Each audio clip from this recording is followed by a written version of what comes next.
చూసిండ్రా అనుల్లా జనాలు ఆర్టీసీ బస్సులల్లా ఎన్ని సాహస యాత్రలు చేస్తున్నారో. ఏం చేస్తాం మరి, ఇంకో బస్సు కోసం ఎదురు చూసుకుంటా కూర్చుంటే ఆఫీసులకు లేట్ అవుతుంది, కాలేజీలకు లేట్ అవుతుంది, ఈ స్కూళ్లకు లేట్ అవుతుంది అని గీ తిరిగా ఫుడ్ బోర్డుల మీద నిలబడి గాల్లో ఏలాడుకుంటా మరీ పోతున్నారు. పట్నంలో తిరిగే బస్సుల పరిస్థితి గిట్లుంటే ఇక ఊళ్ళల పరిస్థితి ఎట్లున్నదో చూడుండ్రి.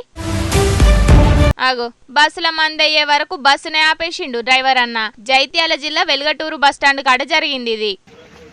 కింద పడి సత్త పిక్తారంటే కొంచెం కూడా 10 నిమిషాలు అయితే ఇంకో బస్సు వస్తుంది కదా, ఎందుకు అట్టుగా ఎగబడెక్కుతారు? ఈ బస్సు ఇంకో బస్సు రాదా? ముసలోళ్ళకు కూడా బస్సుల జాగలేక ఫుట్ బోర్డు కాడ నిలబడుతున్నారట.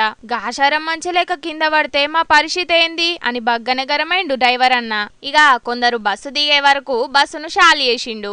అయ్యా సర్కారోళ్ళు, మీరు ఫ్రీ బస్ పథకం పెట్టిండ్రు మంచిగానే ఉన్నది గాని దానికి తగ్గట్టు తెలంగాణ అంతటా బస్సుల్ని పెంచి గీ తిప్పలు లేకుండా చూడుండ్రయ్యా. ఇప్పటికే బస్సుల సీట్ల కోసం షికలు పట్టుకొని కొట్టుకుంటున్నారు కొందరు. బస్సుల మా సీటు కబ్జా పెడుతున్నారని ఆఖరికి దివ్యాంగులు కూడా నిన్న చీరలు కట్టుకొని ధర్నా చేసిండ్రు. సరిపోని బస్సులు నెయ్యక మీరు గిట్లనే ఊకుంటిరంటే రేపు బస్సులల్లా ఇంకెన్ని యుద్ధాలైతాయో, ఎన్ని పంచాదులు మోపైతాయో అని అంటున్నారు దినాం బస్సులల్లా తిరుక్కుంటా అవస్థలు పడుతున్నోళ్ళు.